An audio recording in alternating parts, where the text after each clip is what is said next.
This is As Raw Live. And we're talking about, kind of a slow week in boxing, honestly. Slow week in MMA, honestly. But Jake Paul, I'm really feeling the hole that Jake Paul left this weekend. I don't know. I know everybody, everyone wants to be true boxing fans. Everyone wants to be, the hardcores, and they weren't pumped for Jake Paul. Everybody put on the act, what I mean? Like, I wasn't gonna watch it anyway. All that stuff, that's fine. That's fine. That's you. I'm okay with it. I understand. I was gonna watch Jake Paul, honestly. I acknowledge that boxing. I love the purity of it. I love the purity of boxing. I love the. Let me put it right here, just in case anyone wants to join. You know what? Let me put this in the comments. There, in the comments, you click that stream. You hop right into the thing. You can just listen or add comments. I'll bring it up and answer them. But in boxing, I understand there's the purity of it, the best versus the best, right? You got your like your Chocolatito. If you fight in a way like that's like, that's not going to draw massive viewership or anything like that, or draw massive attention. But that's probably the purest form you get of boxing.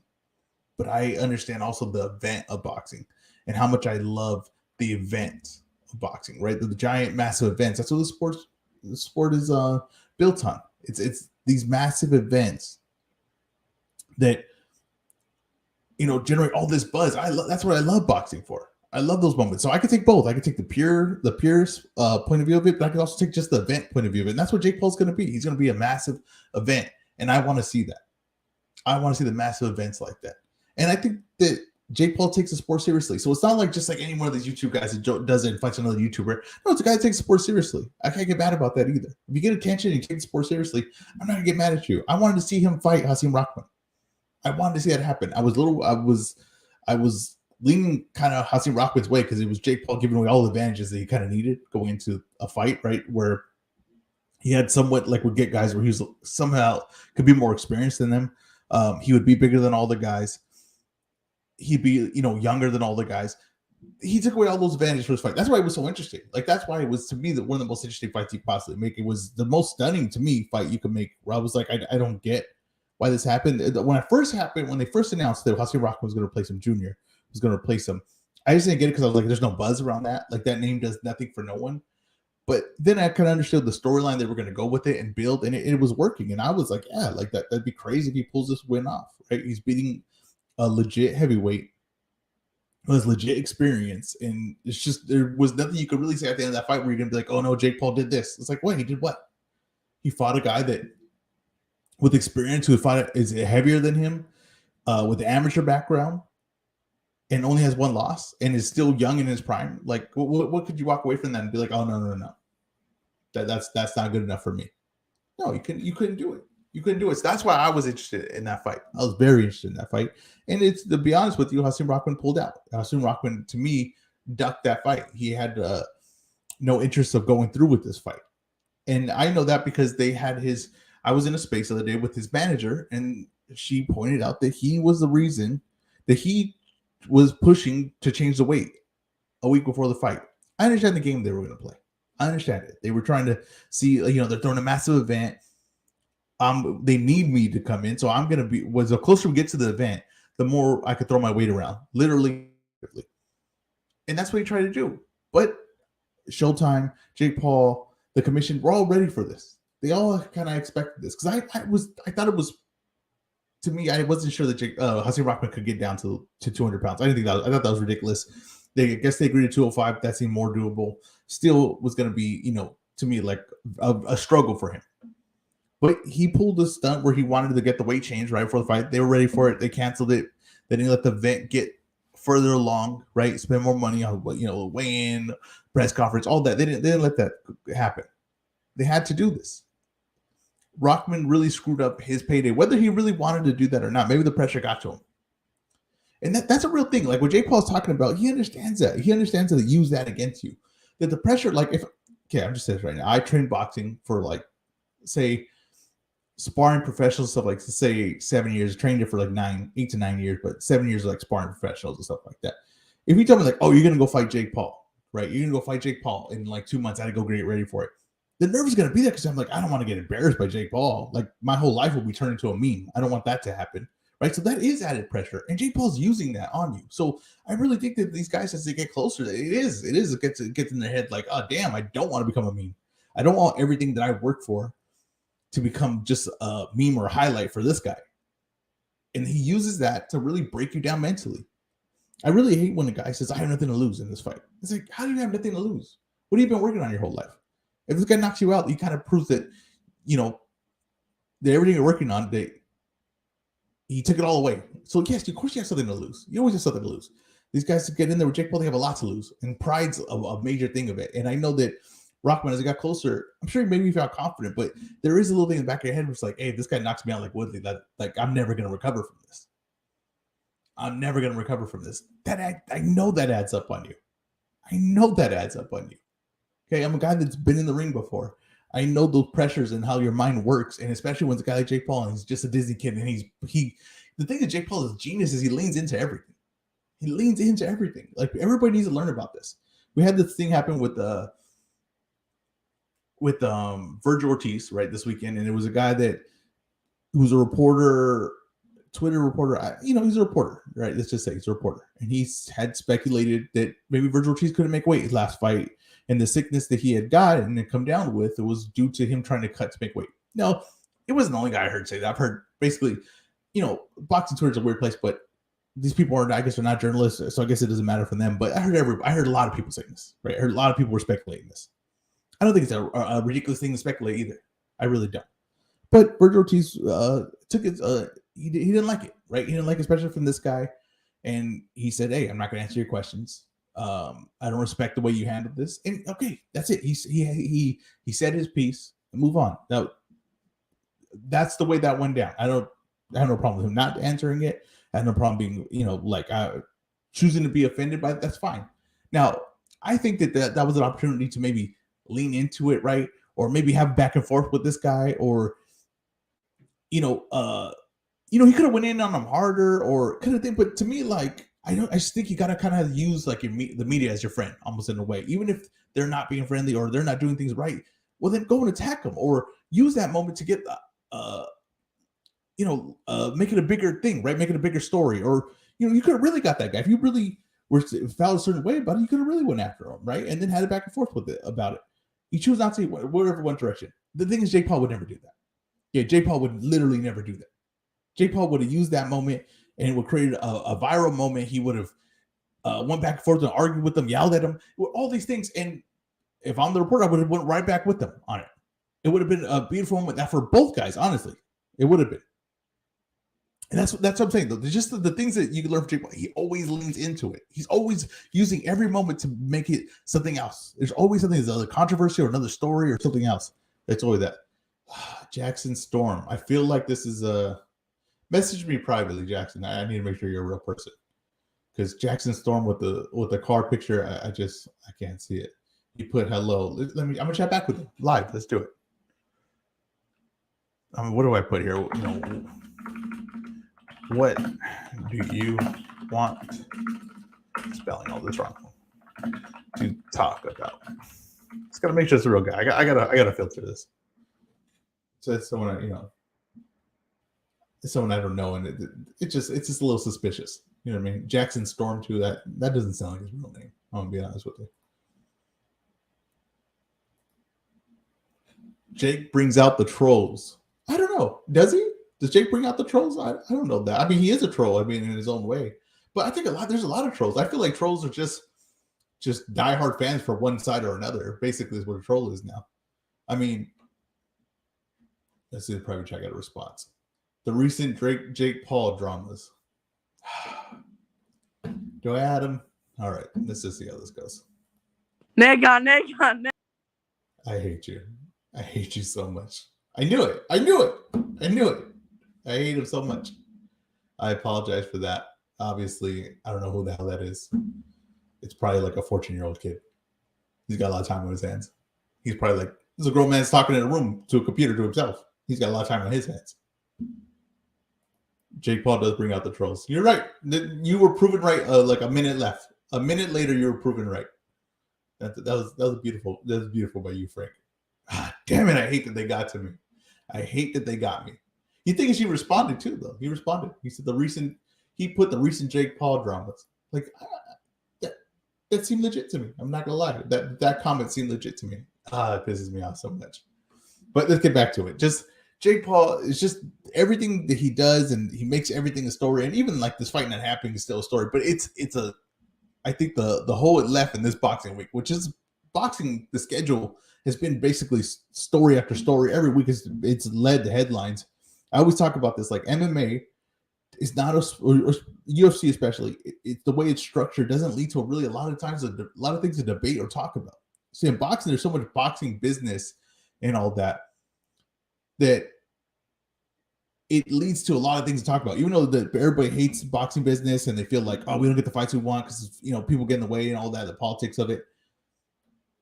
I get that, but you got to remember too that leads to a lot of conversation, and conversation is very important for a sport like basketball. Like all they're doing is trying to create conversation. Like basketball, the trade deadline, free agency starts at this point, the draft starts at this point. The reason why they do that is so when the season ends, right, there's still conversations being had about the sport. NFL does the same thing. MLB tries to do the same thing. Boxing has that. You could create a conversation at any point, any week about any topic because there's so many things going on within the business of boxing, within the politics of boxing, that there's always a conversation to be had. That's what I understand. I'm telling you, it creates content with these boxing writers and these podcasts, and there's like, and I see them and they post and they're like, oh, no, nothing this week because there's nothing to talk about. And it's like, how the hell is there nothing to talk about?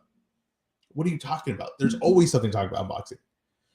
You're choosing to be lazy, or you're choosing to downplay, I guess, what you feel like is not a big storyline, but everything connects to each other, and you can connect everything to be a reason why it's a big storyline. I mean, like right now, and if you follow Art, man, you know, because he tells you all the time, the heavyweight champ of the world can't fly to the United States. There's a lot of fighters that can't fly to the United States. I was just joking about this. How that's my favorite question in boxing right now. Can he fly to the States? Because a lot of fighters can't fly to the States. Now, you tell me that you can't do a podcast on that? You can't do an episode or write a story on that, right? You tell me that there's nothing to talk about there? There's nothing to talk about how crooked the belt system is, how the WBC was going to rank Jake Paul after this fight. And I love the social media has given the fans a voice. That's 100% correct. And the boxing has benefited from that more probably than any other sport. Because boxing, you could literally have a fan overtake the popularity of like a writer, because the writers in boxing is not that popular, right? Podcast hosts in boxing they're until recently were like not that popular that a fan on Twitter could just take over a whole space, right? He could take over a whole space of it. But I was saying about the WBC with Jake Paul, and the thing is, like, people are saying, oh, well, it's in line with what the WBC does. That's not a good excuse, right? To say like, oh, this is crooked, and then being like, well, they've been crooked like this before. No. Okay, I'm sorry. No. Okay. No, that's not a good reason on why Jake Paul should be ranked in the WBC. Oh, they ranked a guy that was dead for 2 years. Why is Jake Paul any different? The system's broken. That's not like, oh, okay, that reassures me that boxing's good. That it's okay, everything's good. Jake Paul could be ranked in the WBC because it was a guy ranked for 2 years. It was dead. These were things said. These were things said to explain Jake Paul being ranked in the WBC. That also goes along with what I always said, right? These stars, these superstars, don't find these belts. The belts find the superstars, and that just right there. That's what I love about Jake Paul. He simplifies the sport, because he's doing it at the simplest form, right? He's got nothing complicated about what this guy is doing. There's nothing complicated, and he's doing it in the simplest form. And it's almost like boxing for dummies. It's like, why is the ranking system screwed up, right? Jake Paul will explain it. Look at Jake Paul's career; it'll explain it, right? Why can't MMA fighters go into boxing? What level are they really? Look at Jake Paul's career; it'll explain it to you. Can a top level athlete like in basketball, and he went to boxing, would he be the best fighter that's possible, right?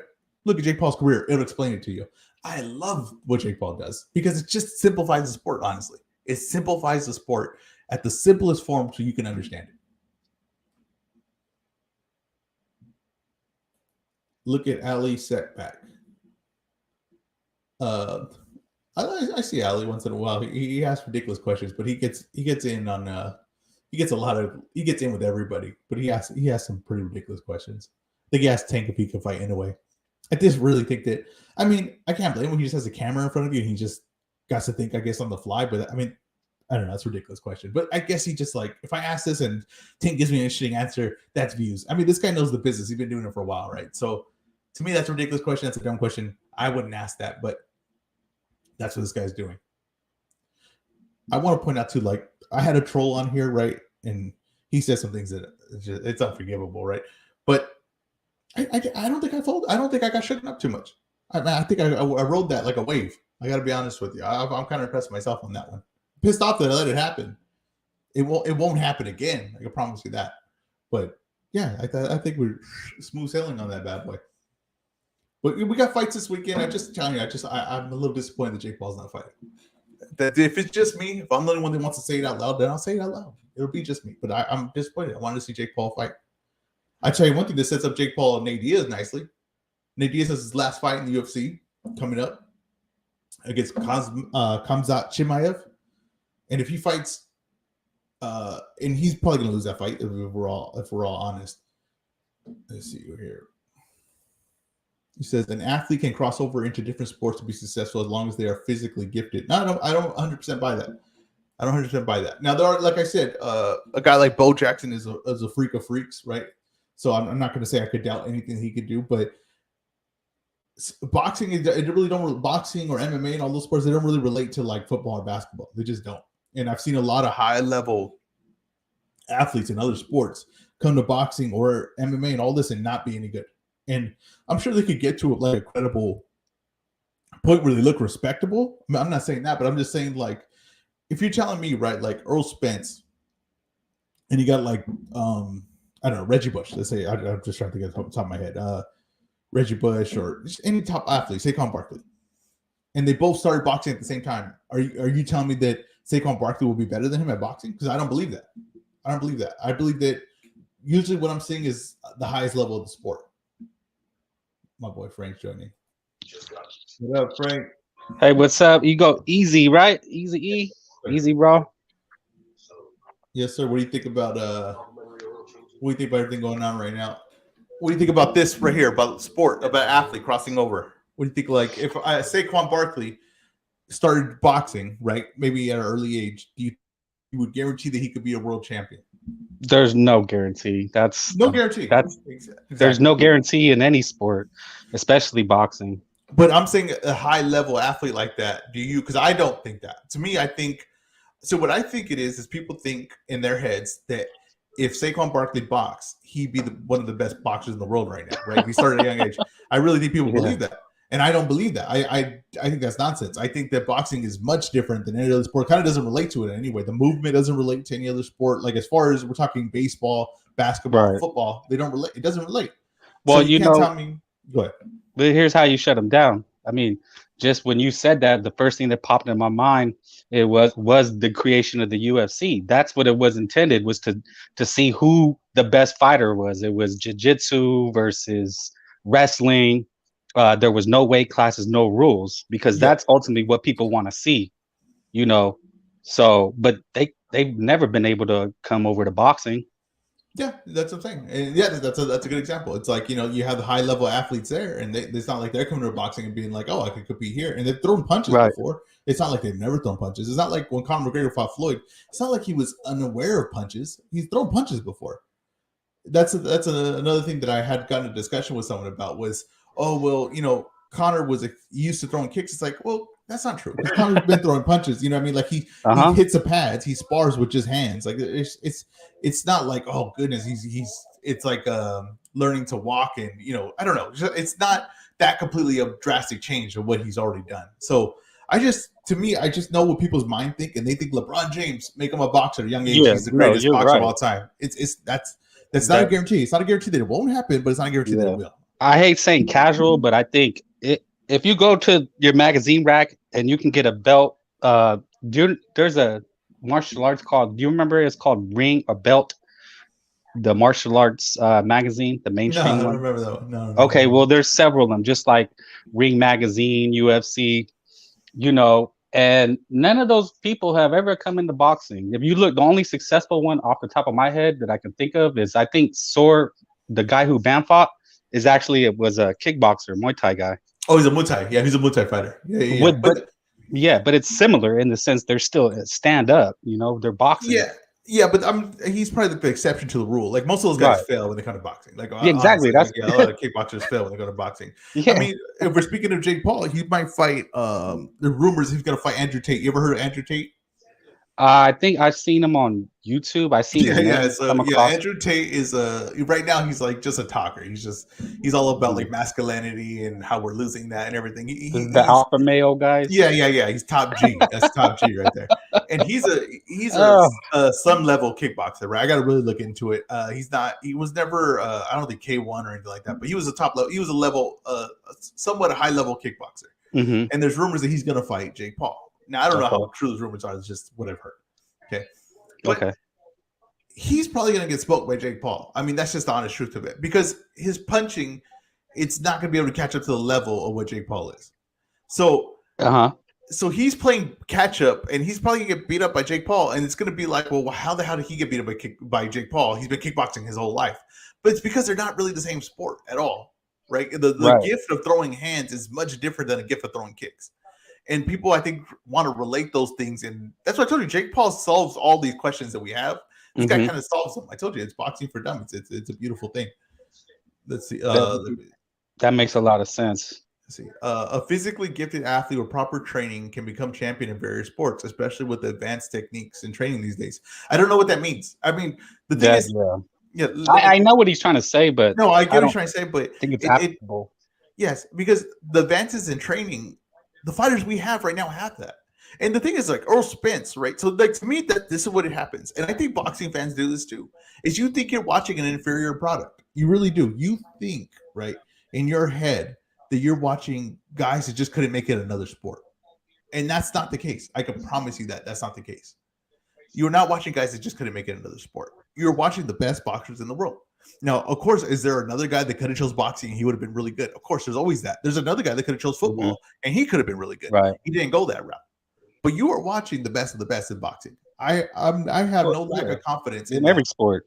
The top, the cream. The only reason I say that is because I think what these guys, what they're asking, in a way, I mean, I know what they're trying to say, but this has always been. I mean, Michael Jordan tried to play baseball. We see it that NFL players try to play baseball or basketball. Rappers try to do it, but the pros show you that there's levels to it. Yeah, I mean, if you just look at the Nate Robinson, Nate Robinson versus Jake Paul. I mean, that's that. Well, I'm trying like look at basketball. Master P almost made, I think, the Charlotte Hornets one time. Yeah, because he was a Division I guy, right? Yeah, I think it's pretty good. But he had no shot. But what I'm saying is the lowest bench player on the NBA is just miles ahead of anybody that you think can just come over and do it. It's like, I think that people think because of boxing's lack of popularity that you think like, oh, well, they're not really getting the top athletes. It doesn't correlate like that. There was a Michael Moore, right, started a gym and they just brought in football players. You can look this up. Michael Moore started a gym and they just brought in football players and they said that we're going to find the next heavyweight champ of the world. I believe all those guys, all of them, like a legit America's next top model or something. Exactly. And legit, not one of those guys became world champion of the world. Okay. And he was getting the best guys that couldn't make it in the NFL to there. Yeah. Okay. Let's see. I've been skipping this guy's comments, so I'm going to add him. Jake Paul is simply increasing his popularity by having a few publicized and marketed boxing bouts. He wants his views and opinions to be heard by as many people as possible in the biggest impact. Well, yeah. I mean, that's not wrong. Yeah, nothing wrong with that. Okay. He said he has no intention of becoming a world champion. He simply wants to be as good as he can at boxing while using his popularity with current pop culture and while earning very good money. Yeah, there's nothing wrong with that. I'm going to be honest with you, Steven. I'm going to be honest with you. People are going to stop going after belts. I'm talking about the best fighters in the world are going to stop going after any of these 4 nonsense belts in the ranking system. It will happen. You see it with Ryan Garcia. You see it with Tank Davis. Even though Tank Davis has some BS belt that they're keeping it on him for some reason, he's not going after Undisputed. He didn't go after Kambosos. They never made a bid for Kambosos. You see, Ryan Garcia doesn't want the belts. It will slowly happen that these guys don't give a damn about these belts, and it will just be the biggest fight they could possibly make versus the best guy. That will happen because they're going to be tired of paying these guys for no reason. They're going to realize that the belts don't mean a damn thing. They ain't building my career. And the guys that will lead the belts are going to be guys that aren't superstars. They can't draw a view. Yeah. So what Jake Paul's doing, it's like I said, simplest form of what's going to happen in the sport. And one of the reasons I started following you is because of that actual take right there, which is actually sacrilegious. And I'm gonna be honest. I mean, I don't name drop. No, I mean I don't name drop. But you go on a panel with some other, I guess, bigger content creators, and they'll just murder you. They'll be like, "What? How dare you say titles don't matter? Look at so and so." It's like, but there's 4 of them. Well, let me tell you why they'll do that. Though I'll tell you why they'll do that right now, because they don't want to relearn what they know. They know something. They have popularity with it. Elaborate on that, because I like what you're saying. I just gonna try to wrap my mind around that. Once you have success in something, and you got your way to whatever peak of that they feel is their fame or their notoriety, they don't want to go beyond that. A lot of guys don't want to go beyond that. So if I'm saying the whole system is going to get flipped on its head and these belts won't matter anymore, right? Yeah. And these guys are just going to care about the names and what sells more and what is a credible name on their resume, they will have to relearn the system of what they learned to get to the point of the success that they have. They don't want to do that. With their followers. Yes, they would have to relearn the system of boxing again, the business of boxing, because they took all this time to learn the sanctioning bodies, the rankings. This is the way the rankings work. This is who's next. Now they're going to say, this doesn't matter. We're going to have to learn a whole new game. That's what's happening. That's why people keep bringing up HBO. They keep bringing up. There's a lot of people love Bob Arum because he does boxing business the same damn way that's been doing it for 100 years. So you understand it. It makes sense in your head why that's happening. That's why people like it. But if I say something like, hey, Ryan Garcia and Tank fight, they're probably the best 135. The winner of that's probably the best 135 in the world. And the guy says, well, hell no. Haney is because he has all the belts. And I say, well, those belts don't mean a damn thing because he won it off Kambosos. See, that right there makes it complicated. They don't want that. I think what you're saying, and what I'm going to try to summarize it as best as I can, is the appeal to authority. These content creators are the authority in their little sphere. And so if the game were to change, well, then they're not the authority anymore because it's changed. Well, they would have to relearn the game, and they don't want that. Yeah. Why would you want to relearn the game when you already feel like you're on top of the game? And I promise you, they are not on top of the game. I promise you that the social media of boxing and where boxing is going to go due to social media, due to TikTok, due to Twitter, due to Instagram, due to all these things, boxing is about to blow up. There's about to be mega stars in boxing, which are going to be personalities that people's girlfriends are going to know, their wives are going to know, your little cousins are going to know, because they're going to be like, oh yeah, I've seen that guy's highlight on TikTok. I post nonsense opinions on TikTok, right? I'm not going to lie to you. I don't front for anything. I don't have a massive following. I have a very, very, very tiny following. Right? That's okay. But it doesn't make you any less knowledgeable than someone who has 50,000. I'm very happy with what I got because I know that my opinion, I feel confident in my opinions. I don't feel confident in my following. I feel confident in my opinions. I feel good about that. But on TikTok, I could get 5,000 views off one video instantly. In a week, I could get 5,000 views. Now, if you're telling me a boxer with star quality, right, a good looking guy that has some skill in his highlights and all that, and he can blow up to 1 million views in a week. That's 1 million eyes that are going to know him that didn't know him a week ago. That's capable on TikTok. That's what Jake Paul's doing. Is just showing you that there's star quality here that hasn't been able to be reached because we've been trusting promoters to build fighters. Promoters can't build fighters anymore. They build themselves. That's the thing that people don't realize. These promoters are not going to be needed as much anymore. The promoter now is just going to be a business deal where it's like, hey, I'll back the money on this fight. And it's going to be like a fight-to-fight basis because they're going to be getting the people are going to make themselves the star. Golden Boy didn't do nothing for Ryan Garcia. I'm gonna be honest with you. They didn't do a damn thing for him. Okay. Ryan Garcia did everything for himself because he had the following. He made the Cobra bag famous. No one was hitting that damn thing before Ryan Garcia. No one was hitting that damn Cobra bag. I've been in boxing gyms for a lot of years before Ryan Garcia boxed. I've never seen one of those bags ever until this guy started boxing. This guy created his own star power. He had his own control. That's why he can. Golden Boy is basically tends to him, right? They tend to him. And once these fighters start getting their own star power, they're gonna say, "Why do I need a promoter to build me?" No, you just pay for the fights. We'll tell you what fight we want. You tell me if you're willing to pay for it, and if you're not, I'll go to someone else. It reminds me of something in literature or I read or heard or seen. I'm just trying to think off the top of my head. It's boxing has created its own prison. We're prisoners of our own knowledge, like you said, over the game and how it's been for so many years. And now these young stars are going to start breaking those chains and say, no, I'm going to call the shots and I'm going to make the belts meaningless.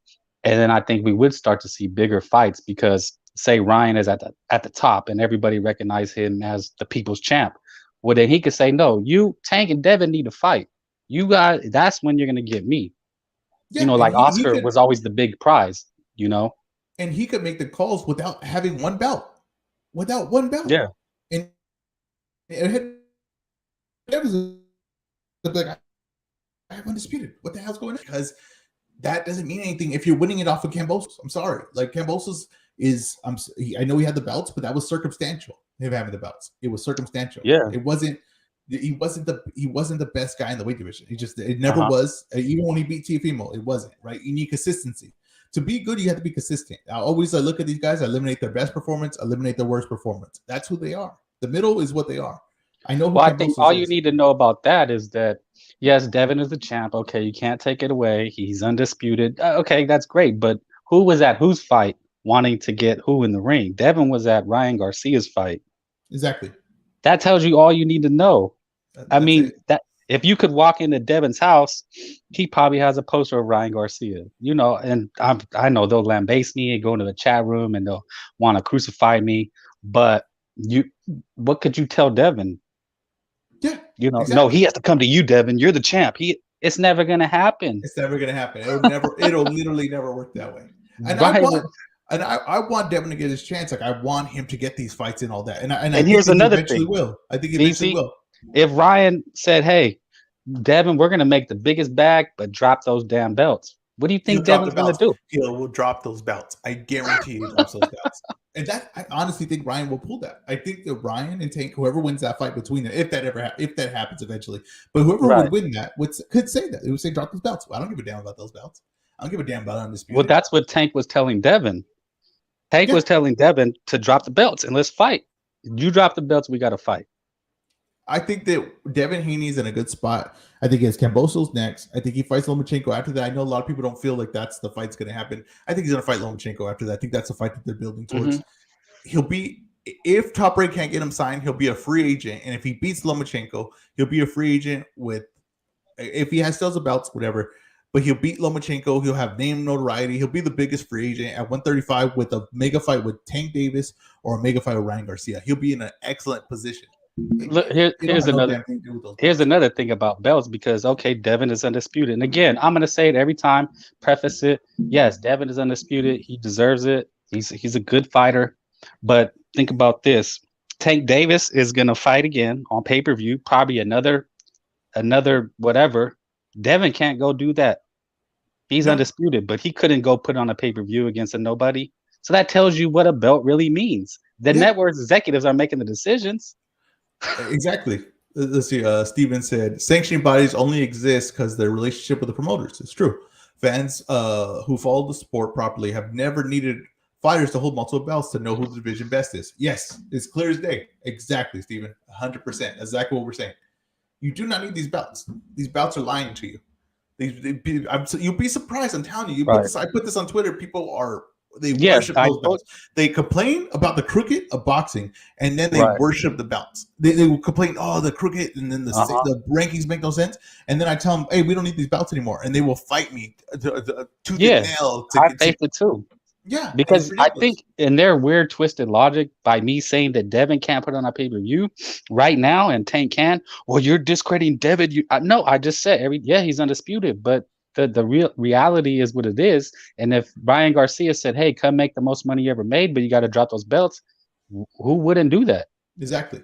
There's two people that changed the NBA recently, right? In our generation, right? That's Steph Curry by the 3-point shot. He changed the way we look at basketball, the spread, the way they spread the floor. It'll never be looked at the same, right? You can't coach it without spreading the floor, without having shooters on the court. You can't do it.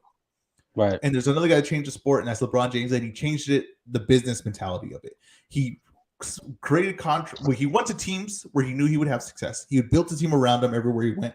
He would sign contracts that were 1-year deals so he could hold the owner by his neck and make sure that they do the things that he needs them to do to win. He was no longer be trapped by an owner anymore, and that changed the flip the whole business and made it the player empowerment era more than ever before. Right, that's what LeBron James did. Right. He changed the game, the sport, and the way we look at building teams, and the way we look at contracts and all that. He completely changed it. Boxing will go through the same thing. If you're foolish enough to think that boxing will always keep the same system, even though that when we talk about it, normal people talk about it on Twitter, we know it doesn't make any sense. You don't think the people that do the business are not going to be like, hey, you know what? Why the hell do we do this? It doesn't make any sense. It doesn't make sense. I don't know why people get so stunned by this. Let's see here. Let's see here. Haney's going to drop the belt if he has to fight anyone with the ability to beat him. Isn't willing to lose. I don't think that's true at all by Haney. Well, I'm not. I think Haney calls out everyone. He calls out everyone. He wants to fight everyone. Yeah, I think people hear what I say about Haney and Tank and Ryan, and they think I'm saying Ryan's the best. I never said that. I would never say that. Haney gets the credit, but we're just talking about the sport of boxing and the reality that Ryan is going to command what he commands. Exactly. Steven said, regardless of who holds the belts, Haney has earned the right to be the number one at 135. I agree with you at this point. Haney, to me, has the best win at 135 this year. He has the second best win at 135 last year because Kambosos got the massive upset over Teal. But I agree with you. Haney has the best resume right now at 135. It's Haney. I agree with you 100%.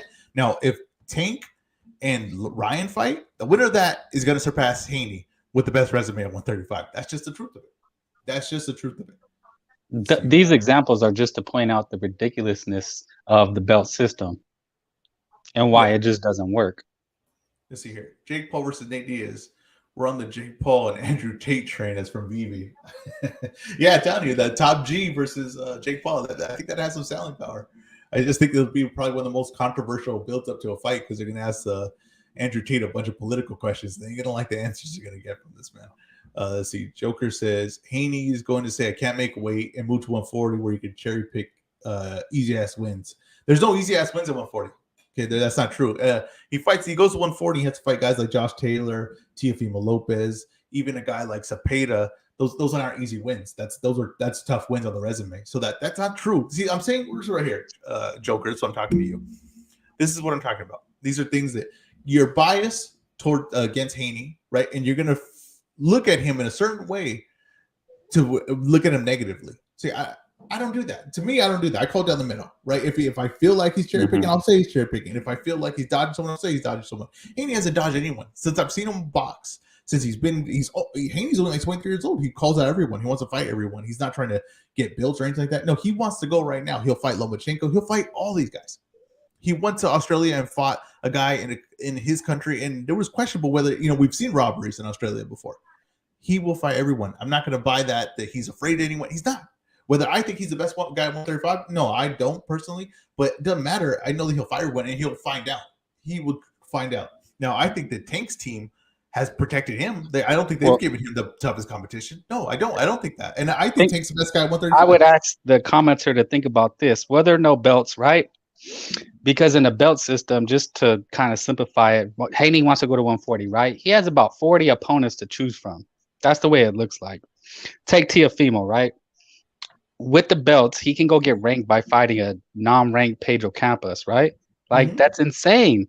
Imagine if we just had the one division, 140, and you want to get a top 10. Well, guess what? Haney has to go fight who's a top 140 doesn't got a belt, but is top Barbosa. Okay, he has to go fight Barbosa. Like, a lot of these arguments would be null and void because we would still have questions. Haney goes fights a Campos type because that's what he'll probably do. It's like that's where these arguments stem from, is these guys can play the game and kind of play us at the same time. Yeah, I just don't see Haney looking for an easy way out of this. I really don't. I think he is always looking for the toughest matchup. I think you got to be fair when a guy is calling out everyone and has proven that he's willing to go and fight everyone. You got to be fair about it. I'm going to judge him fairly on that. I think that like I said, Ryan Garcia and Tank Davis have a lot of power. They can possibly make any fight that they possibly want just because of their name power. So you got to judge them on a little bit on like who you're fighting. Now, I like who Ryan Garcia's opponents have been. I think they're a little bit tougher than what people want to give them credit for. Now, I think Tank Davis' opponents have been very questionable, especially for him being the money man at 135. Right. He could probably make a lot better fights. So I'm going to be more critical on him. Now, I think Tank is the best guy at 135. So, like I said, I could play it both ways. I know where I stand. I'm going down the middle, but I could be critical of a guy and I could praise him at the same time. It's not. I don't have to go one whole way about it. I really don't, and that's what I feel like people do. Let's see what Steven said. Lomachenko was number one. Lopez beats him. He became number one. Kambosos beats him. He became number one. Haney beats him. He becomes number one. It's really not that hard to understand. Okay, but let me ask you this, Steven. Yeah, let me ask you this, Steven. So let's say Ryan goes and fights Tank and he beats him. Is Ryan not number one at that point? Or does he need to beat the guy that beat the guy that beat the guy for it to be? Because that's where you need to really think about it. Right now, okay, that's solid. I'll take it. That's okay. Now, let's say Tank beats Ryan or Tank beats Loma. Then who's number one at that point? Okay, let's see. Oh, God. Okay. The last one, Joker. I'm going to give it to you, but this is the last one. Okay, Haney cheated Kambosos. I don't know how the hell. Okay. Would throw a jab, then immediately clinch throughout the whole fight. Referee would break up and allow Haney to reset. It's ridiculous. It's ridiculous. No, you know who cheated Kambosos? No. You know who cheated Kambosos? Kambosos for not having more skill. For just getting hit by a jab and not having another answer for it. That's who cheated Kambosos. Ain't no ref no cheated him. You didn't cheat him in his own place. No one was saying that. I've heard it. Well, I've heard that a lot. I mean, what he's saying, I know what he's saying, but you can't really discredit. I mean, there were times that Haney did imply a grabbing style, and that's what kind of made it a boring fight. Let me say right now. Okay, boring fight's fine. If we want to say it's a boring fight, it was a boring fight. I'll give you that. It was a boring fight. Yeah. It was a schooling. It was a boring fight, though. I'll give you that. But if you're going to say that, then Klitschko, you have a problem with Klitschko? Did Klitschko cheat his whole career? Because he jabbed and held, right? He jabbed and held the whole time. Mm-hmm. Yeah. Oh, you see Tyson Fury beat Klitschko? Because that's what he did. It's an effective style. Is it pleasing? No, it's not pleasing, but I blame more that Kambosos for not having another way to step up and stop that. If Kambosos is B at best.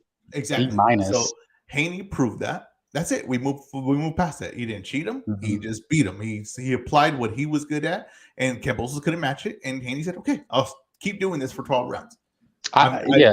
I can call Haney undisputed, but I can't call him great after beating Kambosos. No, so I think that's what Joker wants us to.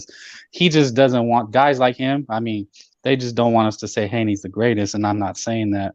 I don't think anyone's saying he's the greatest, but I think that Joker has an obvious bias towards Haney. He also made some LDBC comment, which I already know stems from. I know there's some stem and hate in there, but I'm just saying right now, you're being biased, Joker. I think you need to reevaluate your life right now. For Joker, I see what he's saying though. I'll be honest with you. He's purposely choosing to be biased towards a guy. He's purposely choosing to be biased. I don't think that's a positive way to go. I think that's going to stunt your growth in life. I think that you should look at it and be fair and think if Kambosos won that way, would you feel the same way? Because you wouldn't. That's just the truth of it. If Kambosos would have won with the jab and held the whole time, you would have been perfectly fine and said he schooled Haney. Okay, so you got to really think, really break it apart and feel, what are you thinking about here? Why are you having this bias towards someone? And then you reevaluate your life. I think it goes back to Haney being boring, and that's where it all stems from. I guess that's fine. I mean, I think if the higher the opponent gets, right, like Jojo Diaz, I thought gave Haney some interesting moments, right? I thought that was an interesting fight. I wasn't bored by that fight. I'll be honest with you, I wasn't bored by that fight. I think that Haney, he was schooling Linares. He was beating him. He got hit with a good shot. I wasn't bored with that fight. I walked away and I was like, that was an entertaining fight. I think that he schooled Kambosos, but that's more on Kambosos. You got to stop blaming boring fights on the guy that that's doing the good work, and then the guy that's not able to match that. I think and it's okay to have that feeling because you watch a guy like Inoue or Bam and you're excited. They give you your money's worth. So this is what I was trying to say. I don't dismiss what Joker and fans like him say because everybody's entitled to their opinion. But it's not totally off base because we can watch an Inoue and we can watch a Bam and Beterbiev, and we go, man, I want to see that guy again. Yeah, but that's more like a style that you favor, right? That's a style. Like that, I I prefer wouldn't this call it a guy's style. style. The guy comes in your way. When would you say in your way is like not giving it? No, I Yeah, wouldn't say he's not giving it, but I would say that that's his style, though. His style, or maybe even capability, is allowed to knock these guys out. He's allowed to. He gives himself the openings to do that. Now, maybe Haney doesn't have the necessary offense to do it, right? He But doesn't do it for them. For that fight, right? But he didn't have No, to do for it for the that fight. people that we're talking about. Yeah. That's their bias, I think, is just that I've had people say, well, you don't appreciate Haney. I said, no, I mean, I'm giving him his credit. I'm not taking it away. It's just not an appeasing style. That's all. And I think that's where these guys are coming from. But they kind of maybe say a little more, like you're saying, on the bias side. I think it's a little more on the bias side. But yeah. I mean, I get it. Like I said, I'm not super high on Haney. Like, when I think, oh, he beats everyone at 135. No, I'm not saying that. But I'm going to give credit where it's due. Let's see here. Tank Davis is a tremendous talent at 135, whose career has become so frustrating because we know how good he is. I agree with you. I can't agree with that. You don't agree with that? Again, so let me say this. Yeah. Like I was talking about Devin Haney, Tank Davis, he checks all the boxes as far as me wanting to watch his fights because he's exciting and has power. He has boxing ability, but I can't agree with that he's the best. Oh, you can say you can't agree that he's the best. Okay, that's fine. Yeah, I'm all right. That's what he was saying. I thought you were saying about being frustrated because of his talent. I agree. I'm kind of frustrated with. Is he a tremendous? But do we know how good he is? That's the part I couldn't agree with because we haven't seen it. Yeah, that's true. Like I think there's the argument to be had. I don't know how familiar you are with my takes about Janibek, but my take about Janibek is I think he might be the best middleweight in the world right now. Yes. People say, well, that's insane to say because he hasn't beat anyone. But I'm saying I know I'm not trying to crown him. I'm just saying off my eye test, I think this guy could be the best middleweight in the world. Now, off my eye test for Tank, I think if I did a tournament right now, 135, I would pick him to win it. That's just me off my eye test of what Tank can do. But I do think it's kind of frustrating to watch his career when he fights guys like Rolly Romero. And I'm like, no, I want to see him fight the best guys at 135. Yes. I understand politics get involved and all that, but I want to see he's the money man. It seems like he could make some of these fights. He could maybe overstep some politics in it because he's the money man. He could do a pay-per-view. He could sell events out. So he maybe could possibly get some better opponents. It probably shouldn't be stuck with the level of opponents that he is. So I agree with that. I just kind of frustrated. Yeah, and just I've worked with kids before, and like everybody has talent, but we have to see it. Like you got talent, I got talent, the commenters got talent, but what's the saying of you shall know a tree by its fruit? Yes. Okay, that's every boxer. We know you by what you produce. And that's in life, period, right? I can tell you how great I am, and you can see me, in a couple good shows, and I'm gonna look good against people. But you and we're saying, but you haven't fought a guy that we can call you what we think you are. Yeah, I mean, like I said, I think that's fair criticism for Tank. I think that's really fair. And the same with Haney. Cambosos is not a good measure. Same with Ryan. That's why we're frustrated because we see it, but they haven't bared it yet. But like I said, with Haney, he would fight all of them. It's not Haney's fault that he's not fighting them. It's more them, right? Because Ryan could make that fight with Haney. He had the chance to make it all the time. But he didn't want to. I'm not saying that they needed to or rush that fight along, but Haney is not the fault for not making these fights. That's what I'm saying. Yeah, I mean, I'm not in the negotiator. No, I'm just talking about the fruits they bear. Do you think Haney would turn down a Tank fight right now? I couldn't tell you. I don't think he would. I'm actually. Well, it depends on the business side. Maybe if they offer him enough, I mean, I don't see why you wouldn't, but. Right. So I don't think he turns down a Ryan Garcia fight. I don't think he turns down that. I don't think he turns down a Teofimo fight, even at 140. I don't think he turns that down. I know for a fact he's not going to turn down Lomachenko fight. So I'm saying this is a guy that I know is willing to take on everybody. Now I can't say the same for Ryan. Now I think Ryan will fight everyone. I don't think his team will fight everyone. I don't think Ryan's team wants him to fight everyone. With Tank, I know for a fact. Well, how is that any different from Devin Haney then? Because Devin Haney's team will have him fight anyone. They don't care. They want him to fight everyone. Because Devin Haney Yeah, but he would sign the contract. Well, I'm saying right now, I feel confident, right, that he will sign the contract to fight anyone. I feel confident. I feel that everything he's done, right, to go to Australia, to do all these things, shows me this is a guy that wants to fight everyone. That's a guy that wants to fight everyone and hasn't gotten the opportunity for everyone. Now, if you're saying Ryan Garcia, well, he actually did. He had an opportunity. He could have petitioned to fight Lopez and Lomachenko, and he never did. No. Okay, so when he didn't, so I know this argument very well because I've been on the other side of it. So he was supposed to fight Lomachenko. They made Lomachenko the franchise champion, right? So he didn't have to fight him. So Haney became, I guess, the regular champion, and this guy was a franchise. So Haney was a super champion. This guy was a franchise champion. So they didn't have to match up, right? And that was maybe Top Rank's doing. I don't know, Lomachenko's doing whatever. At the point, Haney wasn't the biggest name at that point, so I can understand not wanting to fight him. But it was the bout system, and that's why the bout system doesn't matter. No, this is when he had the regular title. Yes, and then no. So Lomachenko had said that Haney had already had the title, and Devin had a window to petition to fight Lomachenko, and he never did. He chose some Cuban guy or something like that. I have to look at this. I don't believe that's true. Like I said, the WBC president said it. He said it himself. I just remembered that they made Lomachenko the franchise champion. This is why. Okay, how did Lomachenko become the franchise champ? Because he was supposed to fight Haney, and then they moved him up to the franchise belt, so he didn't have to fight Haney, right? So Haney gets to keep his belt, keep whatever belt the super championship or regular, whatever the hell it is, and then Lomachenko became franchise. Then Lomachenko fought a couple other guys and then fought Teofimo, and that's why Teofimo wasn't ever considered undisputed because he had the franchise belt, which was, a make-believe belt that they made up so they guys didn't have to match up with each other. There's business side of it. I get it. There's business sides to it. Well, but I'm just saying Haney, to me, is willing to fight everyone. I've never seen Haney duck. I've never seen. I couldn't. Okay, but it's just simple. The simple thing is that when Haney had he won the vacant title from Abdullayev, who he picked or he chose to fight. No. That's not true.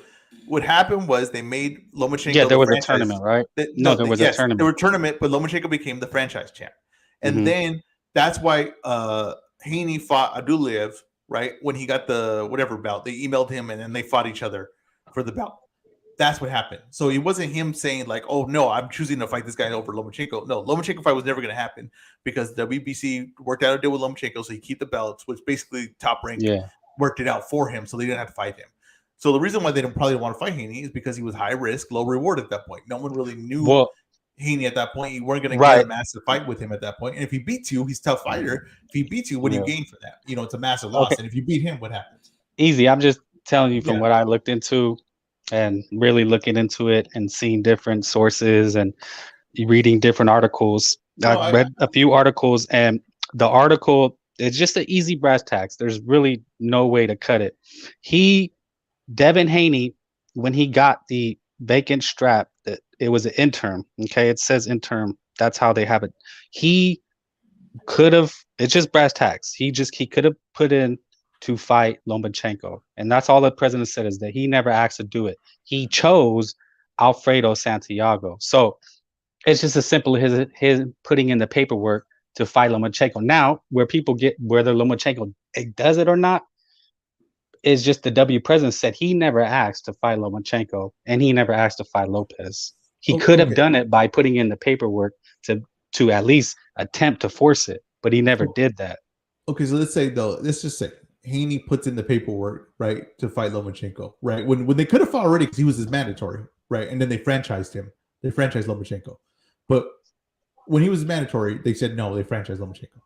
And I understand the reason why I know all the counters and everything like this because I've been on the other side of it, arguing the Lomachenko part. So that's why I'm going to say. But okay, so they franchised Lomachenko, right? So he doesn't have to fight Haney. Then Haney could have followed the paperwork. Do you think that fight would have went through if he files the paperwork and makes the request? Well, just at the surface take, without getting too much into it, the WBC president checked him because he was trying to say that Lomachenko was avoiding him, which just wasn't true. And he went on TV and called out Teofimo for avoiding him. And the WBC president said, well, I don't know why he's doing that because he never asked for those fights. He chose Alfredo Santiago. We gotta Because look into this one more. before, if I remember, before Lomachenko was made franchise, there was a window because they had a convention. In that window, Devin Haney could have petitioned to fight Lomachenko. Okay, so here's this. WBC orders Vasily Lomachenko versus Luke Campbell. The WBC has ordered Vasily Lomachenko to face Luke Campbell for the vacant title. In a drastic turn of events, the WBC turns down the appeal to allow lightweight phenom Devin Haney to face Luke Campbell for the vacant title and granted unified champion Vasily Lomachenko. I should have clicked the article before I started reading. Wait, real quick. Well, see, all these arguments. I'm not really arguing against you. No, I get you. I think it just from my understanding of the situation, what I read and looking into the situation, because it was really fascinating and just shows you why belts are meaningless. Yeah, it's a stupid system. Because everybody's talking at the side of the mouth, and I'm including Devin Haney in that. Yeah. Let's see, Huey P says, I thought Haney had surgery after he won the interim. Then before he came back, Loma became the franchise. I don't know. I think we need to get more clarification. I'll look into this after we do the podcast because it's like it's a real deep dive type thing. The WBC Suleiman's words verbatim was that Devin Haney he put in paperwork to choose his opponent, because I guess that's kind of how, when you have a title, you can have a voluntary defense. So rather than petitioning to face Lomachenko, he chose Alfredo Santiago. To me, that's damning. Like, if you're making a case that a guy ducked you, well, you had the opportunity to force his hand, and you did not do that. I will say this though: I don't trust Suleiman with anything.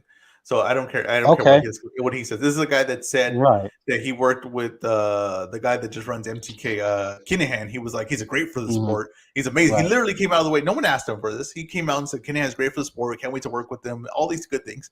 Then this guy comes out as like a cartel and everything. And then Suleiman's like, well, we really didn't have that much involvement with him. It's like, hey, you were the one that came out and said all this.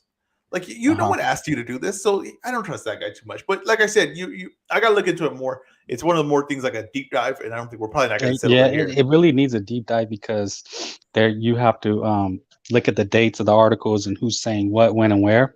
But I think it's a completely false narrative that Lomachenko ducked Devin Haney. That's just not true. What I will say though is, at this point right now, Devin Haney's career, I don't believe he turns down any fight with Tank, Ryan, Loma. I don't think he does. I just don't. I have nothing to really, besides what we're arguing about right now. But that's really young in Haney's career. I don't see Haney ducking or diving anyone. And I'm not, like I told you, I'm not the biggest Devin Haney fan, or like I'm not really even super high on him. But I just, as from what I've seen from him and how he's conducted himself and how his team has conducted themselves, he ain't ducking no one. Now, you could make the argument for Ryan's team and Tank's team because they have the power. They are the A side against anyone. What you're saying. Yeah, so you could say, well, why aren't you fighting better opponents? Because you're the A side. You could make things happen. See, Canelo is the A side. He could fight basically anyone he wants in boxing. He has that power. So when he doesn't fight someone and someone says, well, why don't you fight this guy? Because you could make it happen. He better have valid reasons, or he better have a valid opponent that says, well, this guy is just as good, if not better, than the guy you're bringing up, right? And that's usually Canelo does. That's the honest truth. Well, usually Canelo's opponent does. And it goes back to what we were saying. If Ryan, let's say, he beats Tank, now he's a shot caller. Canelo kind of did the same thing by saying that, the Charlo, all these PBC guys need to fight each other. So he told them, you want the payday, well, fight each other. Yeah, and I mean, and they still haven't. Yeah, there was no one giving up that spot because most likely after Canelo fights, if he fights Bivol again, he's most likely going to come back to PBC, and you'll have David Benavidez and you'll have Charlo there for him to fight. So, I mean, those guys are not going to give up those opportunities. They're waiting for Canelo to come and make that fight happen. Yeah, and they're still not. That's boxing, man. Is that we have to talk about these hypotheticals. I love it though. Honestly, it gives us something to talk about. Let's see here. Steven says, talking about the sanctioning bodies, the whole point of why the fans and who follow the sport properly know who the best is. Yeah, it's just the truth. I don't think that's true, because that's why we're sitting here arguing these things. Because if we knew who the best was, then we'd know who the best was. No, but we know in every weight class who has to fight each other to figure out who the best is.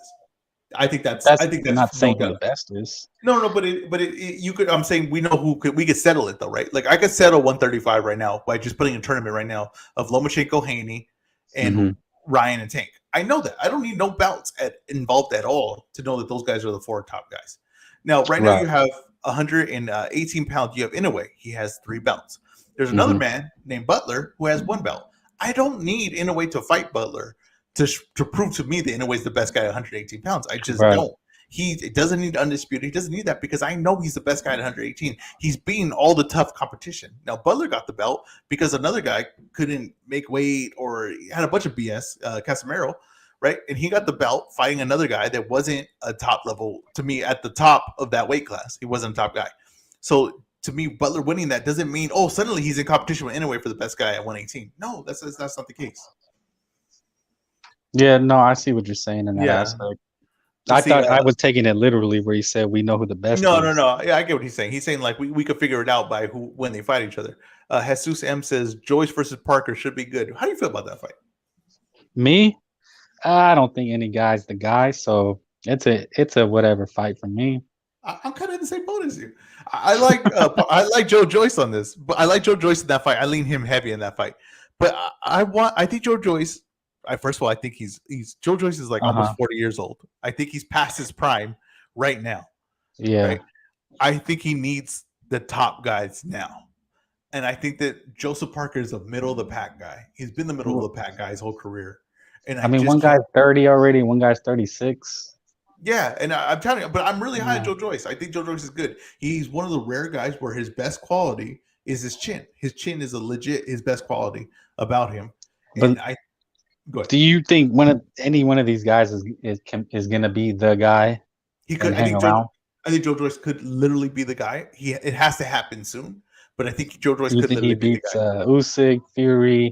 He gave Usyk absolute hell. And they fought like in that mid-level amateur World Series of boxing nonsense. And I think Usyk beat him, if I'm correct. I might, in the comments, let me know if I'm correct about that. But right now, like just the way that Joe Joyce fights, the way that Chisora gave Usyk problems kind of coming in on him a little bit. And there was just, there's just a little ways of it happening. He's just so big. No shot you're going to hit him with is going to mean anything. And he's going to constantly be coming at you. His jab can break your face apart. I think he'd be a problem for a guy like Anthony Joshua. I think he'd be him versus Wilder is like one of my favorite matchups as far as like excellent power versus excellent chin. I really would love to see that matchup. And I think Fury probably would outbox him personally. I think Fury. Okay. Well, then, so who are you picking and where does it lead to then? I think I'm picking Joe Joyce. I'm picking Joe Joyce. Okay, so and then where does that lead to? More, but I think it. I don't know. I don't know because the heavyweight that's my problem with these type of fights is they don't seem to lead anywhere. I have a real problem with that. It's just like Danny Garcia's David Benavidez. They don't lead nowhere. These fights, they don't do anything. Well, I mean, there's sometimes it's just a good matchup, right? Like sometimes we just like it's a good club level fight. I think that's too low. I think it's too low for him. But no. I get you. It's not pay per view. It's premium cable. It's a nice DAZN match or Showtime match, but I just can't see it being big pay per view, guys. Okay, let's just say this: if if Usyk beats Joshua, right, and then that sets up Usyk versus Fury, right, and then you have Joshua fights Wilder.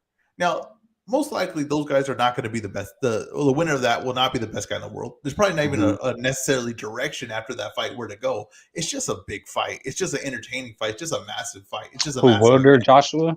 Yeah, Wilder and Joshua. Yeah, I mean you can't be against that. And it doesn't have really a direction to go after it. No. I hear you, but even a Wilder Joshua fight, I don't think that leads to anywhere. Yeah, but sometimes they don't have to lead there. It's just an event. You know what I mean? Like it's just the event of it. I really respect events. Like I understand there's the purest form of it, and then there's events. I love both. I love the purest form, and I love an event. Give me an event. I sometimes you need them. Sometimes I need something to feel like I'm at the edge of my seat, and I'm not fighting. These aren't the two best guys. I know that, but there's just the feel of this is something different. And I think boxing, to me, when I was a kid, like that I loved both, but the event thing had a special feel to it. I completely agree. I think that's how, most fights are made. But I guess I'm I don't elitist or snob when it comes to that. Yeah, you're being a little stubborn. Because I mean, my takes are a little more harsh. It's just more like my sports take. When I look at certain, so like if I'm looking at Joyce and Parker, I go, well, if they were gonna do it, they would have did it by now. Which way? So Who's like, that? Oh, Joseph no, Parker. my take Okay, on sports, just in yeah. No, general, I get just you. I get you. a guy who's been cut a couple times and he joins another team. Oh, he's great. Well, if he was great, he would have did it by now. No, Just I like get you. Mulder. If he was gonna be great, he would have been great by now. And that's why they fight the fights, because now we know he's not the guy and he never will be. Yes. Okay. So like on Joseph Parker, I 100% agree with you. I don't think he's ever going to be the guy. I don't think he's has the ability to be the guy. Like I said, he's a middle of the pack type of guy. I think that Joe Joyce could possibly be the guy. I know that like I said, he's not going to wow you with this stuff, but when you look at like the complete package of it, it's pretty damn good. Wilder, Fury, I think that was probably the worst matchup that could possibly happen for him. I think Fury might be the worst matchup for everyone at heavyweight right now. But I think Wilder could knock out maybe Joshua, right? He could probably maybe knock out Usyk. You know what I mean? Then then he's a damn good heavyweight. Now, whether he could beat Fury, that's what I'm saying. Like we can't eliminate a guy just because he can't beat the top guys. You know what I mean? You gotta still. There's still competitive. There's still other fights to be made that are interesting matchups that I want to see him. Right. No, I hear what you're saying. I just take a more hardline approach. Yeah, I get you. Because especially in the heavies, because Rahman can knock out Lewis. And I mean, that's the heavies, right? One punch could end it, but that don't mean he's the guy. Once you go down in the weights, like a welterweight, a great welterweight can hang on so long because he can kind of weather those storms and just outbox you, or if he has great power, knock you out. So. What do you think of this matchup Joker just said? I said, I hope Usyk beats Joshua. And there you go. Andy Ruiz beat Anthony. It's like Andy was never the guy. He was never going to be the guy. So don't give me Andy Ruiz again. He can be on an undercard and fill in, but don't mention his name. I don't think Andy Ruiz versus Usyk is that great of a fight, personally. But I do want to see Andy. I do want to see Andy Ruiz versus Luis Ortiz. I do want to see that fight. I am pumped about that fight, and I might be in a minority on that, but that's fine. Yeah, you're a savage. No, I get it. It's good for it. It's like you say, an event, and I'm not a hater on that. For me personally, if you ask me, I'm gonna say, and like, okay, we could watch it for 30 minutes, but does it create more conversation? Are we gonna say this guy, what's he gonna do next? That's where I want to take it, because like Virgil and McKinson, right? The fight is shit. Like, sorry to cuss on your platform. No, you're good. But the reason we're interested is because we want to think about, speculate, talk about where Virgil can go. Like, I get you. So you're trying to see a guy going forward instead of like, I know who he is, and he might have plateaued. You're not really trying to see that. You're always trying to see this guy could keep going somewhere that we haven't seen yet. So you're more about. I get you. I 100%. Or he's a champion and he's defending. Like, yeah. You're trying to see at the highest level. I want to see this at the highest level. I want this matchup to be something that could possibly be someone could come out of this and be an elite fighter. I get that. Because you mentioned that Butler guys, like these weirdos, these the pundits or whoever. Oh, but he has a belt, so Indian's not the best. Like, come on, man. Like, do we really need to see it? Like you're saying, it's like, let him fight somebody number 2 or 3, and then we could talk about him. But don't tell me his fight's coming up and what do you think about it? What am I supposed to think about it? Like, Yeah, I get you. I 100% get that take. I 100% get that take. I'm not seeing. I see it differently, but I get 100%. But yeah, this dude just said it though. He actually helped you out. He said Hooker and Cobb. Like, I like fights like that too. That's what I'm saying. Do you see that? That's just. But I'm not gonna ever go anywhere and say, "Hey, you hear about Blair Cobb? What are we gonna do about Blair Cobb?" Like, no, I'm not gonna lie. I'm not gonna lie. There's not a month that goes by that I don't bring up Blair Cobb. Like, he's good, man. Blair Cobb is a part of the conversation all the time for me. But him versus Hooker is like, it's so interesting how Golden Boy did this, because I don't get what they get out of this fight, because I think Hooker wins that fight. Personally, I think that Hooker still has a lot going for him. He still was competitive. He has flaws in his game that would never allow him to be the best guy in the world. But Cobb, like what Cobbs does, is right where Hooker wants to do, and I think Hooker's better at it than him. I think Cobbs. I think it's a fun fight. What do you think? Cobb is actually the underdog, right? Hooker's the Yeah, favorite. is he? I don't know. I would imagine the Cobb's the I want underdog, to. but am I wrong I've about that? seen enough of Hooker. I don't think he's coming to win. Oh, He's cooked, man. okay. What has he done? Okay, well, no. Okay, I get you. You know who's coming lost back the too? top Andre competition. Durrell's coming back. Abner Mares is coming back. You know, that's boxing, man. We're gonna get these guys over and over. Gabe Rosado. I don't get the He's Gabe coming back. Rosado one. I'm with you on that one. Abner Mares is LA boxing, and this is where I'm from. We have so few stars. We have so few fighters Mhm. right now that I'll take one-eyed Abner Mares any day of the week just to represent LA. Okay, I'm rooting for him. The thing is about Abner Mares, right? He's literally a hero. That's the thing people don't realize is that if a guy fights with one arm, everybody celebrates, right? A guy wins something with one leg, everybody celebrates. This man's gonna go in the ring with one eye, and everyone is negative about it. And I don't understand. We gotta we should stand up and applaud as soon as the bell rings of what this guy's doing and how he's putting LA boxing. It's not on his back because Senicia Estrada has LA boxing on her back, and I've said that. I've been vocal about that. But it's on his shoulder. You know what I mean? He's putting a little bit of support for Senicia. You know what I mean? It's not just so 100% on her. So I'm gonna root for Abner Mares hard on that fight. I gotta be honest. Okay, so hometown love. He also said Hooker. Oh, okay. He said Hooker versus Rocha most likely next. That's not bad either. Damn, that's not what does that do for Rocha though? It builds Rocha. That's perfect for Rocha. He needs a fight like that. But what did Hooker do? He beat the guy that he already beat. That don't do nothing for Rocha. Yeah, but I think this is what I'm talking about. No, but Rocha needs a shot. Rocha should be going on to bigger, better things. He shouldn't be having to face a dude like that. Come on. Okay, so here's a question I have. Do you think Rocha? Okay, if Rocha versus Virgil Ortiz, who do you pick in that fight? Virgil. Okay, easy. Exactly, right? Exactly the way you phrased it. Rocha should probably. That's who should be next for him. No, okay, but exactly what you said though, right? Easy, like it's the thing. So if you know that, right, and you have Rocha right now, where you have him, you should want to get a few more paydays, build them up a little slower, so you could get a few more paydays in the bank before you go and challenge again at that high level. Because he didn't. You know what? And because it's boxing, I don't like those ideas because I mean. Any round could be your last round. It's boxing, but you never know what your chin or head is gonna do. So when you have a major payday like Rocha could possibly have, don't get in the ring with the Hooker. He's been there, done that. Great. You had your run, but it don't do nothing for Rocha. To me, if I'm Golden Boy, I love where Danny's head is at right now. I think I love that fight. I love that matchup. If Hooker beats Cobbs, which here's the problem, the major problem that no one's seeing. I think Hooker isn't I don't believe has a long-term deal with Golden Boy. So I believe if he beats Blair Cobbs, he could probably dip out of that. But if they offer him a Rocha fight, I don't know why he would leave, because I don't know what better offer he's going to get than like a co-main event on a card or a main event with versus Rocha. That's not bad. So I love that fight. I think that's a good fight. I think Hooker's a credible opponent. I think people see him as a credible opponent. And even Rocha don't do nothing for Virgil. No, he doesn't. Honestly, the way you think about it, it's almost like sand, like where you could kind of like always break apart a matchup. You know what I mean? So like you're like, okay, well, you say I want Rocha to fight Virgil Ortiz, but Rocha doesn't do anything for Virgil Ortiz. So it's like, well, why the hell do I want this fight then? It's work. It's work. It's you could sell it because Rocha, what he did to Blair, but it's like beating Blair don't do nothing for you. Yeah, you understand what I'm saying?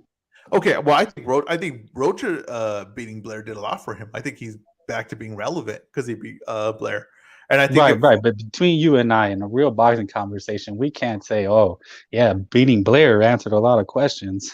Look at how Blair fights, man. He fights like a kind of girly.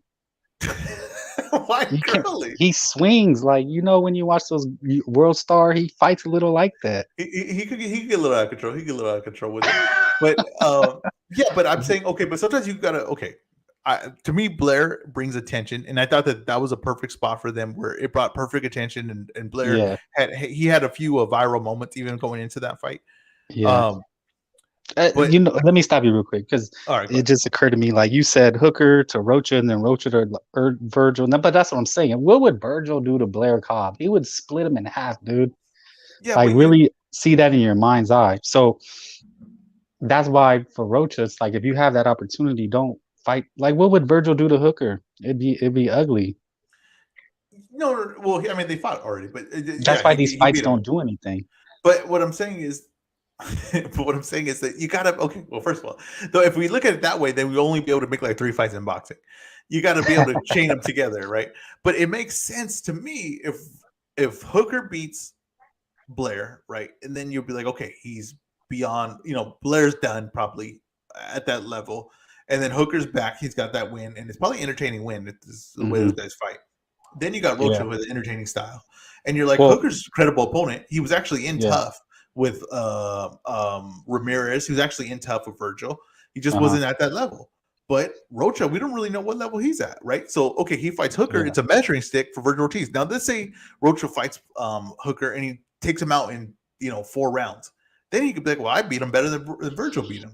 Then that makes that fight a lot more interesting. So that's where you got to build it up. You can't just say like, okay, well, we have someone that's kind of good. Let's find out if he's great. And it's like, no, you got to kind of build it up a little bit. And I think it'd be good for Rocha to get built up a little bit like that. Now, if he loses to Hooker, then you like I said, I understand your point. Like, if you had a chance at Virgil and you fought Hooker and you lost, well, then you lost out that chance on Virgil. I get you on that point too, but most likely Golden Boy's not going to do that. Fight. Most likely Golden Boy's the Blairs and the Blairs and the Roaches and the Hookers, man. They used to do when HBO had boxing. Oscar would get those guys in between a big major fight. When Mosley would sometimes get like a Rivera or like a tune-up. You get like a little tune-up. Yeah, that's what those guys are. They're fillers. They're stay busy fights. They're tune-ups. They're previews. Like Oscar would fight Robbie Peden or somebody before a major event. Like that guy, come on, he had no shot. Oscar fought. There was a. I miss Robbie Peden. That's a good name you brought up. Robbie Peden. I remember he was. Robbie Peden knocked out a guy like desperation, and he was getting destroyed. And I believe he hit him with like a body shot and ended the fight. I haven't heard of Robbie Peden forever. Yeah, who was the other? There was a African American that Oscar fought like at 147 that had no shot, but it was just to sell it. He fought Stephen Forbes. Yeah, Stephen Forbes. Like, come on, man, that's what a hooker is to me. Like, I know Stephen Forbes. He's a good guy, but yeah, I get what you're saying. Would have to work his way to Oscar. Like they would do maybe a Steve Forbes undercard on some other show versus a legitimate guy. And okay, so then he gets the Oscar shot, but he still had no shot himself. So those fights don't lead nowhere. Let's see here. Danny says PBC's got Cody Crowley, Rashidi Ellis, Ugas Thurman, Jamal James, Stanionis, Buteas, Josecito Lopez, Abel That's Ramos. Another guy. There you go. Josecito Lopez. Like he's been around 100 blocks. How often have we talked about him?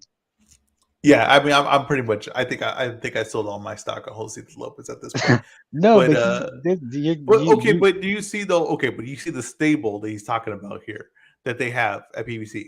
Now, okay, Cody Crowley is never going to beat Earl Spence, right? And Stanionis beating Earl Spence, it's more debatable. But Cody Crowley versus Stanionis is a damn good fight, in my opinion, right? So I sometimes it's just a good matchup, even if it's one guy does not have a chance to be the best. Sometimes they're it's just undercard fillers. Yeah, that's fine. That's how you fill an undercard. Yeah, that's fine. Even if you gave me on a slow Saturday night, Cody Crowley versus Stanionis as a main event, I'll take it. Yeah, that's what Telefutura and ESPN is for. Yeah, I get what you're saying. Let's see. Or DAZN fillers. That's what those are good for. Let's see. The only good fight for Virgil Ortiz is Spencer Crawford. Other than that, we want to see from Virgil is him devastating his opponent like a savage. Yeah, but these weirdos will say, "Oh, but Virgil don't have a belt and he can't fight and he shouldn't." No, yeah, I don't agree with that. Shut up. Yeah, no, I don't agree with that. But I do like. Well, honestly, like I don't even want to see Virgil versus Rocha. Like right now, even if you made that fight for me, I'm not like too interested in it because I feel like it does nothing for Virgil, bro. Yeah, it doesn't do it. I know, I'm with you on that. I think it helps Rocha get a payday. Yeah, I think that really, honestly, a realistic fight that could possibly be made is Virgil Ortiz versus Conor Benn. If Conor Benn beats Eubanks, I think that's actually like a really decent fight, and it'll draw actually a bunch of attention, I think. Mm-hmm. Yeah, He said, Danny said Mario Barrios versus Abel Ramos is a good undercard fight. They both lost their last fight, and it'd be a good fight on paper. Mhm. I see the Danny. I'm telling you, if I started promotion right now, Danny's my matchmaker. This guy's just throwing out Yeah, gems but right now. Mario Barros is going to be another Josecito Lopez. That's where he's at. Both those guys are going to be Josito Lopez. That's the genius of it. That's what I'm saying. That's Come the part you're on, not man. getting. You want to see That's the best or genius what? of it. No, I want to see the best. That's fine, but I also want to just see boxing at some points. You know what I mean? Sometimes I just want to. You understand? Arturo Gotti versus Mickey Ward was never the two guys who were going to be the best guys fight. in the world. I mean, when they How did you hate that fight? Listen to me. Listen, I'm saying the way I look at boxing, or because like I think I actually do. You buy fights, and you said you buy everything. You know, I buy everything. Okay, so as paying customers, when I know they have to build fights, but if I'm paying for a Showtime card and you want to sell me a pay-per-view, it better be a great fight. I don't want to see Josecito or Mario Barros. You know, I want to see where that is going to lead to something. Okay, So that's fine. I get you. Okay, so Gotti Ward was never going to lead nowhere. It was a great fun fight. Have it be an undercard. That's how I looked at it at the time. But okay, yes, but I mean, there's just some fights that just sell. Like I said, that's like there's just sell, and that fight where they felt like that fight was going to sell. I don't remember what that did pay-per-view wise. I think the rematch was it wasn't pay-per-view. No, Gotti War was never pay-per-view. They did a trilogy. Yeah, they did a trilogy. But I'm just saying, there's just some fights that just are. Gotti Ward, like I said, was not the two best guys ever. They were never in debate. Mhm. Oh, these are two best guys. No, they're not. But it was just a fun fight. It was just a great matchup.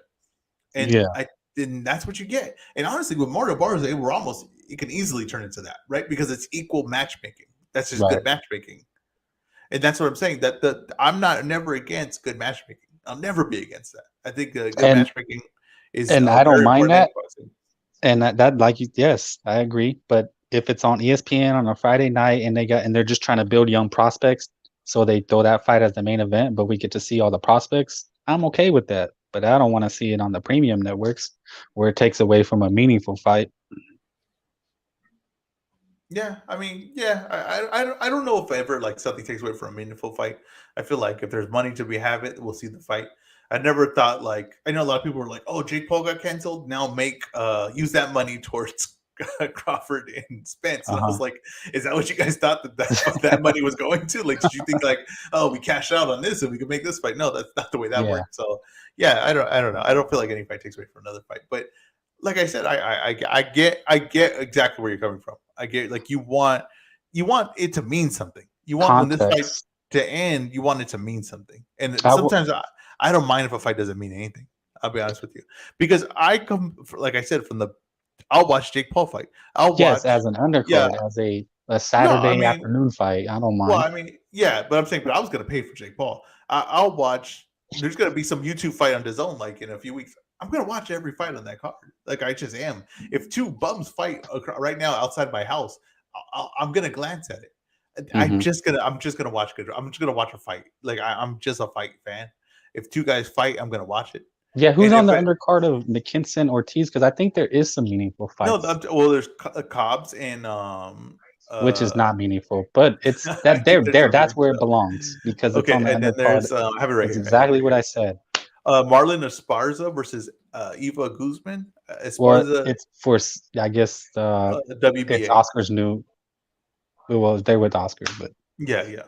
Is it a meaningful fight? I don't follow the women's too much. I think Marlon Esparza is a meaningful fight. I believe or is they it, lost. Is it a meaningful fight, or this is she's meaningful, but the person she's facing has no chance? It's a stay busy fight. I'm not 100% sure about Eva. Then it must be stay busy. If you don't know, it's stay busy. To be fair, like I'm not 100% familiar with like the women's. Like I know like the big names, but sometimes like the level's getting better in women's fighting. I'll say that. Okay. And then Alex Martin versus Hank Lundy. So Hank Lundy, that guy. Oh my gosh, he's almost as bad as Maurice Hooker. See, I got to see who Alex Martin's face is, so I can know who that is. Alex Martin. I'm not familiar with him. Okay, so yeah, he's fighting Hank Lundy. He must be a prospect then. They're gonna try to build him up with Lundy, and then you got Blair Collins, Maurice Hooker. It's a fun night of fighting. I mean, we got to be honest. That's a fun night of fighting. Are you familiar with McKinson, who's fighting Virgil Ortiz? Oh, he stunk the joint out at that when they were on the Blair undercard, right? Yeah, I was there at that fight. Oh, that was awful. That dude. Let me tell you. I'm going to say one thing though. So we talked about this with Haney, right? And this is what I'll say. Someone walking a tightrope, right? Isn't that fun to watch when it's 2 feet above the ground, right? But when someone does it over a skyscraper, it's very entertaining, right? It's like, oh my god, I'm not going to turn my head away from this. If Michael McKinson has the same performance that he had, I'm talking about identical performance that he had the last time we seen him fight against Virgil Ortiz, I guarantee no one will call it boring. Everybody's gonna be like, I can't believe he outboxed Virgil Ortiz like that. So that's why my opinion on like if someone's boring or not. It's like it depends on the level of competition. You know what I mean? So if he does that to Virgil Ortiz, ain't no one gonna say it's boring. I promise you, no one will say it's boring. Well, what if McKinson tries to run all night? I mean, he's gonna try to box. I mean, that's that. Yeah, I'm not mistaken that he's gonna try to go to war with Virgil Ortiz. His best chance is to try to box him. Yeah, that's what I'm saying. He can't do that, so he's not gonna do it. So his best chance is boxing him. Yeah, I mean, I guess I know what you mean if he gives Virgil work, because that's the only way I see him surviving is if Virgil Ortiz wants to work, but he's not in a rush to blitz this guy.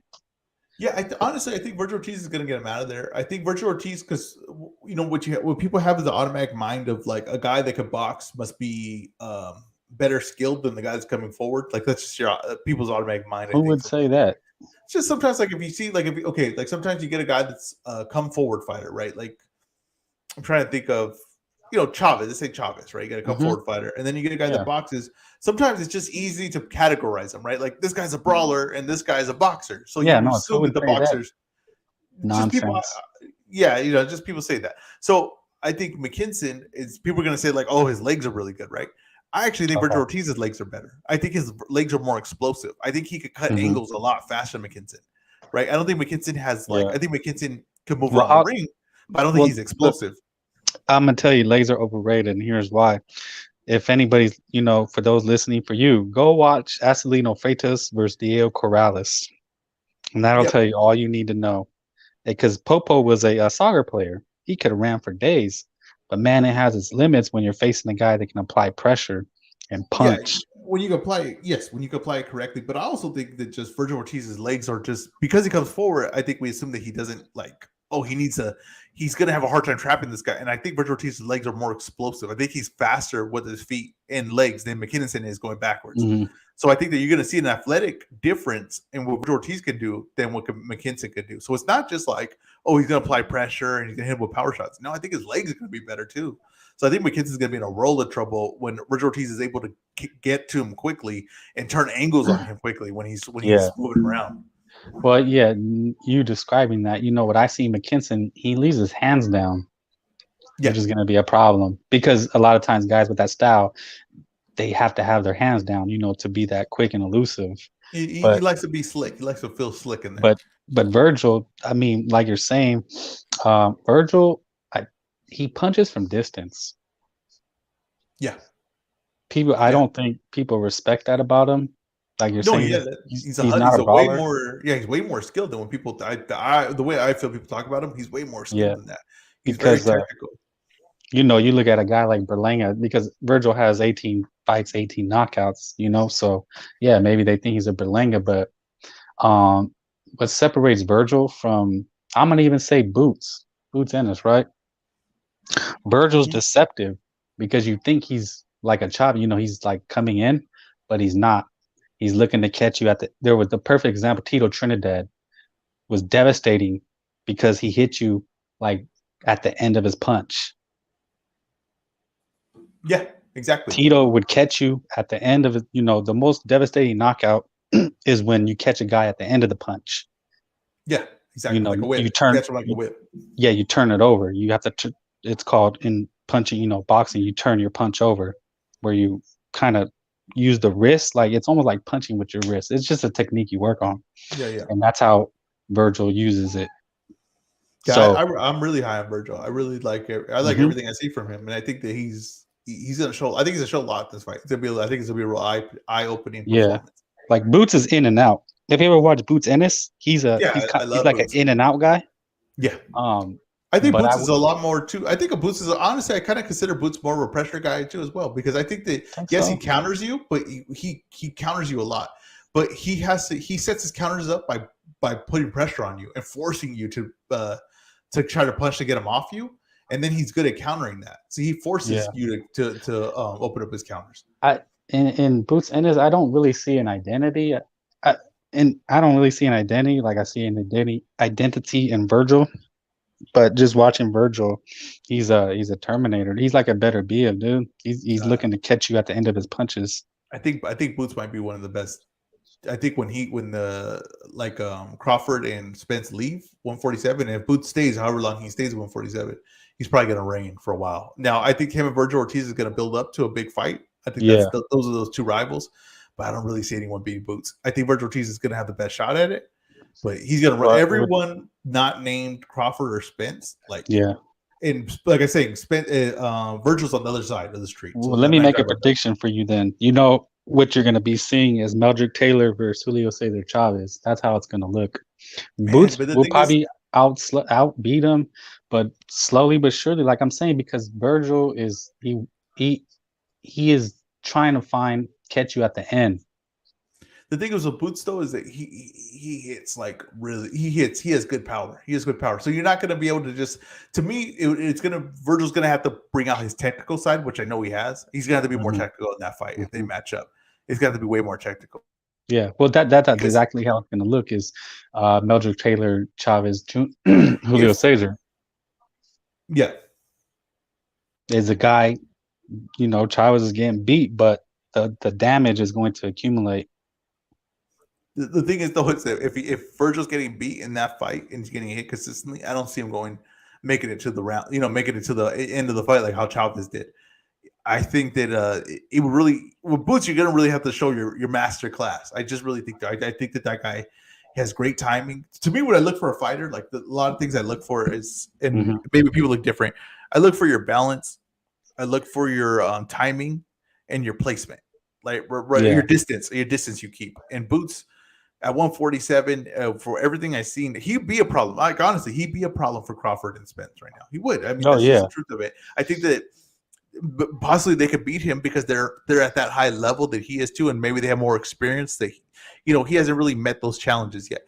But a guy like him, if you're going to go in on him, you're going to apply pressure on him. He's going to catch you, and you can't continuously do that because you make a mistake once or twice, it might be over. You make a mistake 3 or 4, it is for sure over. Like you're not going to make consistent mistakes against him like that, or consistent openings for him. Maybe not mistakes, openings. You're not going to give him consistent openings. Yeah, but that's why I use the example Chavez, Meldrick Taylor, because Chavez pretty much lost that fight, but just the accumulation of damage. Keep coming forward, keep throwing. That's how that fight will most likely play out. Boots and Bud would be. I don't think they'd be that great just because they're both kind of counter punchers. They both come in and out. A good one would be Boots and Spence, because Spence will apply the pressure. And then with Virgil against Bud and Spence are great fights because Virgil's just going to come forward. I mean, Bud will just, I don't know what he's going to do. He's going to have to just box him. But eventually Virgil's going to catch him a couple times. So I think they're all, all 4 of the matchups I would love to see. Hopefully we see some form of them at one point. But yeah, I mean, Boots to me versus Crawford would be like a counter punching during. It's gonna be a bunch of guys setting traps, jab fest, and just there could be something. It could be some real explosive counters there, and it's to me that could really turn into a war because some guys are gonna have to create an opening, and I don't think Boots or Bud are gonna be like too patient in that fight. I really don't. Mm-hmm. But hey, man, I appreciate you hopping on here. I'm at an hour 30, so that's usually what I say. Like that's when I ring it in because I'm like, damn, hour 30 is pretty good. But hey, I appreciate you hopping on. Do you have like a YouTube channel or anything? Or you? I have a channel, but I don't have any content or anything. Oh, okay. Well, I don't know. You just want to say, put it out there, just people follow it. Then when look at. Well, I don't even Frank Bay. I guess that's my channel. Frank Bay. Now Twitter. What's your name on Twitter? Frank Bay 49, I think. Frank Bay. Yeah, man. 49. I was gonna your conversation. I'm like new to the boxing Twitter Yeah, and yeah. YouTube. Like, I guess there's a whole community Yeah. and a lot of hashtagging. I don't know what the hashtags are, but I don't want to know, I guess. It's a process. It's a little learning process. Are But you yeah, familiar with it? yeah, like with hashtags, like on Twitter, like No, on no. tweet? Just like the Twitter and YouTube boxing communities. Yeah, well, I'm on like I'm on boxing Twitter like every day, and then Okay. on Yeah, I YouTube, see you. yeah. Then on YouTube, I just have my page. I mean, I see like Broadway Joe. I'm cool with a few creators. Mm-hmm. Truth over narrative. Like I'm cool with a few creators on here. Another one's Box Talk 101. Like he has like if you're trying to watch a fight, right? Like say like you don't want to order a fight, and then you want to see it again, or like this guy he goes to the fights and he records them and then he puts them on his YouTube page, and he has like the best. Okay. You can watch the fights like from like the best angles. This guy has like the best angles. So go follow him if you're listening to. Yeah. No, I just said that because you're talking about like social media, and that's why I called in because you're a good host and you listen. I appreciate that. You don't try to yell or scream, and even though we disagreed, it didn't turn ugly, and I appreciate that. But I'm just being honest when I say like this community is kind of crazy because there's so much like trash, like literally trash content. So anybody listening, man, follow this dude, man.